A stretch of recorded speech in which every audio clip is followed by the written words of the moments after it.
In Miami Valley, residents are bundling up. With temperatures that low, frostbite and hypothermia are a real concern. We are working for you with some tips on staying safe in the deep freeze. Robert Lowry is live in Moraine with what the doctors are saying. Hi, Robert.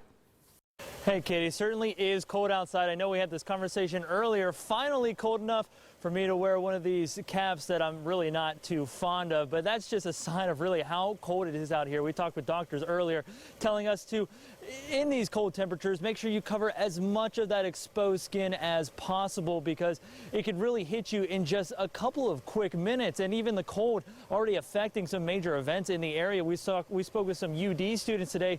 They had to cancel an annual trip just because of these freezing temperatures. It's never been this cold, so it was a good decision not to go. 50 students taking part in the March for Life on the University of Dayton's campus. They should have been in Washington, D.C. with thousands more, but the severe cold keeping them closer to home. We take a bus of 50 students every year, and because of the weather, we had to make a safety decision that we couldn't go this year. They might be missing the crowds in our nation's capital, but they're experiencing this wind chill all the same. Signs of frostbite on exposed skin. Doctors at Kettering Medical Center tell us the damage can start in just a few minutes. If you have directly exposed skin, ears, nose, fingers, toes, things like that, literally within a minute in the current temperatures with exposed skin, you can start to get signs of frostbite. Easily preventable with preparation. That's one thing the staff here told us seems to be the cause for some of the cases they've had to treat.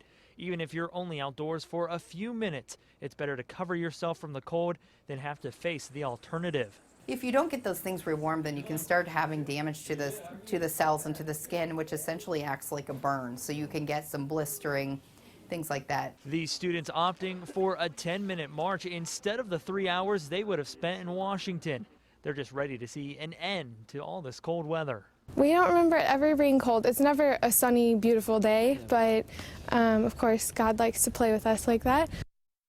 And as you heard, about a minute before you can start to feel those symptoms, doctors at Kettering Medical Center telling us that with how cold it is out here, you can actually start to do some serious damage if you're not covered up. In about 10 minutes, that's when they said you can start to see a lot of that serious frostbite starting to at least set in for a little bit. So if you do start feeling any of those symptoms, definitely get inside, get warm as soon as possible. Reporting, Robert Lowry, 2 News, working for you.